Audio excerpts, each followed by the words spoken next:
अस्सलाम वालेकुम दोस्तों, आप देख रहे हैं सज्जाद हुसैन यूट्यूब चैनल। आज ईद का दिन है और आप सब लोगों को मेरी तरफ से ईद मुबारक। जहाँ जहाँ ईद है उनको ईद मुबारक, और जहाँ कल ईद है उनको भी एडवांस ईद मुबारक।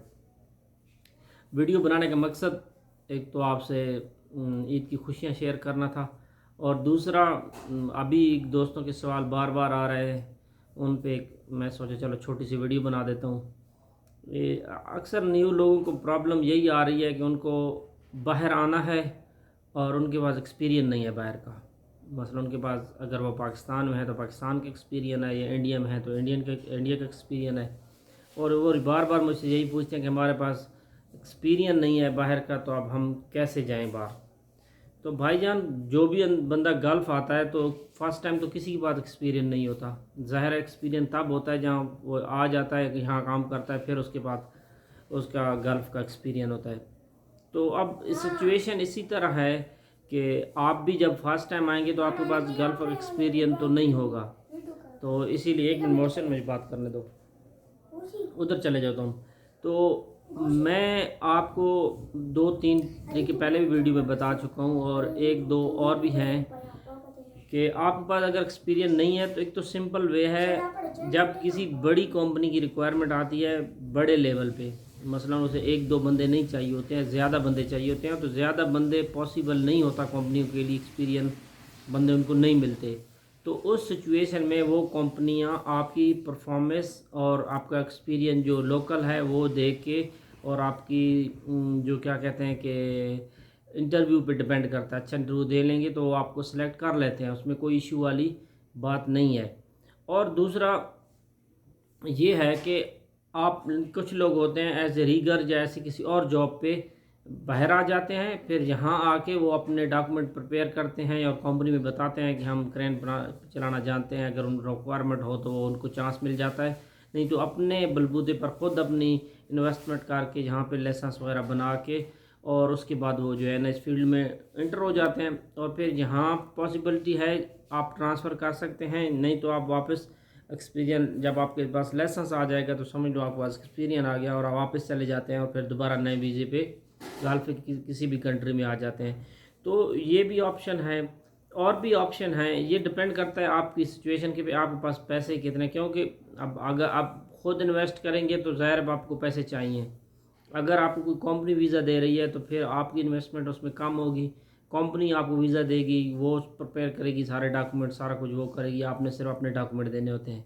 और जो नए लोग होते हैं उनको फिर मसला होता है कि सिलेक्शन की प्रॉब्लम आता है। अगर सिलेक्शन वाला इशू है तो फिर कंपनी के पास बाज़ का वीज़े नहीं होते हैं, तो लोग फिर अपने वीज़े ले लेते हैं। किसी भी गल्फ़ कंट्री का वीज़ा मिल जाता है, आप ओनरशिप, मतलब आप वीज़ा ख़रीदेंगे किसी एजेंट से, वो किसी कंपनी या किसी छोटे कफ़ील का या मुसस्से का होगा, वो फिर आप आके अपने डॉक्यूमेंट ख़ुद बनवाएंगे। फिर एक लीगल प्रोसेस है, यहाँ से आप आके अपना ट्रांसफ़र ले सकते हैं किसी अच्छी कंपनी में। फिर यहाँ रिक्वायरमेंटें बहुत ज़्यादा होती हैं। पिछले दिनों में मुझे एक बंदे ने कॉल की थी, उसको 15 ऑपरेटर चाहिए थे, लेकिन वो लोकल बेस्ड ट्रांसफ़र मांग रहा था। अब लोकल बेस्ड ट्रांसफ़र पे थोड़ा ऑपरेटर नहीं मिलते, तो जो नए लोग हैं फिर वो आके यहाँ पे अपने डॉक्यूमेंट प्रिपेयर करके बना के, और फिर किसी भी कंपनी में इजीली वो ट्रांसफ़र करवा सकते हैं। उससे ये है कि आपको जो है ना, यहाँ से जब आप ट्रांसफ़र लेंगे तो आपको जो सैलरी वहाँ मिलनी है वो कम होगी, और जब यहाँ से आप ट्रांसफ़र लेंगे आपको सैलरी ज़्यादा मिलेगी। उसकी वजह मेन यही होती है कि वीज़ा आपका अपना होता है, उस पर आपने पैसे लगाए होते हैं, टिकट आपका अपना होता है, ख़ुद ख़रीद के या यहाँ आए होंगे। जब यहाँ आके आपने 1 साल का जैसे वर्क परमिट बनता है, या कामा या पताका जो भी कह लें वो बनाएंगे, फिर आप लाइसेंस बनाएंगे सऊदी गवर्नमेंट का, क्रेन का या दुबई या यहाँ का। जब सारे डॉक्यूमेंट आप खुद बनाएंगे, उस पर आपको पैसा लगा होगा, तो ज़ाहिर बात है जिस भी कंपनी में आप ट्रांसफ़र लेंगे तो वो आपको सैलरी अच्छी देगी। और अगर आप किसी कंपनी में डायरेक्ट इंटरव्यू दे के पास करके आते हैं तो फिर वो सिचुएशन दूसरी हो जाती है, उसमें आपका कुछ नहीं लगता।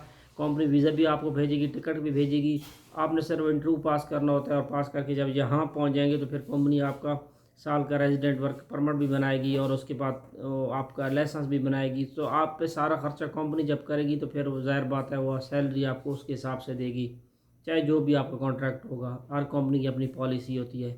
तो ये दो तीन तरीके होते हैं बाहर आने के। लेकिन नए लोगों को मसला ये होता है कि वो सर्च नहीं करते। हम लोग भी जब स्टार्टिंग में नए थे तो हमारे पास हमारे हमारे लिए भी ये प्रॉब्लम हमने भी फेस किए थे।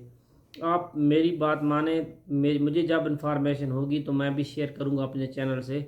नहीं तो आप अखबार देखें, अखबार में अक्सर ऐड आती हैं गल्फ़ की जॉब्स की, चाहे उस पे शर्त लिखी भी हो कि हमें रिटर्न आदमी चाहिए या हमें गल्फ़ लाइसेंस वाला चाहिए, उसके बावजूद भी आप उस पर कॉल ज़रूर करें, वहाँ पर डॉक्यूमेंट ज़रूर भेजें, अप्लाई ज़रूर करें। क्यों कि जब उनके पास रिक्वायरमेंट होती है गल्फ़ वाली और गल्फ़ वाले बंदे अवेलेबल ना हो, या उनको 10 बंदे चाहिए और गल्फ़ वाले उनको सिर्फ 5 मिले, तो उन क्या करना है, उन्होंने बंदे तो पूरे करने होते हैं।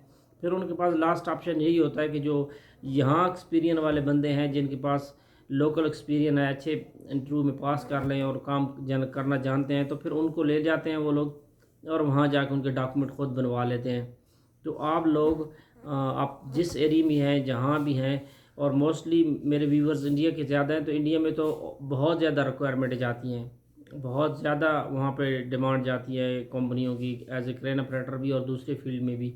तो आप वहाँ के अखबार देखें, वहाँ के न्यूज़ चैनल जो भी सोर्सेज हैं वहाँ के, वो एजेंसियों तक जाने तक, तो वो चीज़ें आप उनमें उनके साथ टच में रहेंगे तो आपको जैसे ही पता चलेगा कि फ़लाँ कंपनी की रिक्वायरमेंट आई हुई है तो आप उस पर अप्लाई करें। हाँ, कंपनी का कोई डाउट इशू है तो आप मुझे कमेंट्स में पूछ सकते हैं। मैं सऊदी में तो मोस्टली सब कंपनियों को जो क्रेन रिलेटेड है जानता हूँ, डायरेक्ट या अनडायरेक्ट उनके साथ मेरा वास्ता रहा है, तो उनके बारे में मैं आपको इन्फॉर्मेशन देता रहता हूँ। और अगर किसी को स्पेसिफिक किसी कंपनी के बारे में पूछना है तो वो भी मैं चलो वो इन्फॉर्मेशन निकलवा के आप तक शेयर कर दूँगा, उसका कोई इशू नहीं है। और ऐसा 2-3 बार मेरे साथ हुआ भी है, 2-3 दोस्तों ने कहा तो मैंने फिर अपने सोर्सेज से बंदों से पता करवा के उस कंपनी की डिटेल निकलवा के उन तक पहुंचा दी थी। तो ये चीज़ों तक कोई इतना मसला नहीं है। लेकिन आपको फिर बार बार यही कह रहा हूँ कि आपने हिम्मत नहीं हारनी। आपका फील्ड में जब सोच लिया आने के लिए तो आपको काम आना चाहिए, फिर आपको चांस कहीं ना कहीं मिल जाएगा। और अल्हम्दुलिल्लाह मेरे नज़दीक एक दोस्त ने मुझसे पूछा था कि मैं ड्राइवर हूँ तो क्या क्रेन ऑपरेटर। आप ऑफ कोर्स क्रेन ऑपरेटर का काम कर सकते हैं, आपको सीखना पड़ेगा। आपको ड्राइविंग आती है तो ऑपरेटिंग सीखनी पड़ेगी। और गल्फ़ में आपको पता है कि इस वक्त लेबर या किसी भी काम में आने से बहुत बेहतर है कि इस फील्ड में इस फील्ड में आपका स्टेटस तो बेसिकली लेबर ही रहेगा, एक वर्कर ही रहेगा, लेकिन आपका जो यहाँ पे आपको जो वैल्यू मिलेगी वो सेम इंजीनियर की तरह मिलती है। क्योंकि क्रेन ऑपरेटर की एक इज़्ज़त होती है, उसका काम, उसकी रिस्पॉन्सिबिलिटी, उसका डीलिंग उसके डिपेंड करता है, पूरी साइड उस पर डिपेंड कर रही होती है। क्योंकि एक क्रेन ना आए तो पूरी साइड पे जितने काम होता है वो रुक जाता है। तो वो एक वैल्यू बन जाती है उस क्रेन की वजह से, उसको चलाने वाली की भी। और आपको सैलरी भी अच्छी मिल जाती है। और यहाँ तो एसी क्रेनें भी हैं, सहूलतें भी हैं, फैसिलिटीज़ भी हैं। हाँ, अब कंपनियाँ अप डाउन अच्छी बुरी भी होती हैं उसमें, मैं ये नहीं कहता कि आप जिस कंपनी में आएंगे उसका क्या सिचुएशन होगी, क्या स्टेटस होगा। लेकिन ओवरऑल देखा जाए तो जो भी है बहुत अच्छा है इस फील्ड में आना। मेरा अपना पर्सनल एक्सपीरियंस है, अल्हम्दुलिल्लाह इसमें से बहुत कुछ अचीव किया है।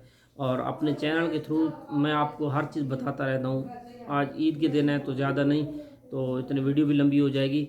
ये छोटी सी 2-4 बातें करनी थी, बाकी बहुत सारे टॉपिक्स हैं करेंट के रिलेटेड, आप मुझे वो पूछें, मैं इंशाल्लाह आपको वो बताऊँगा। जो ख़ुद मुझे जहन में आएंगे तो मैं ख़ुद ही वो आपके साथ शेयर करूँगा। तो आज इतना ही कहना था। आप सब लोगों का बहुत बहुत शुक्रिया और अगेन ईद मुबारक।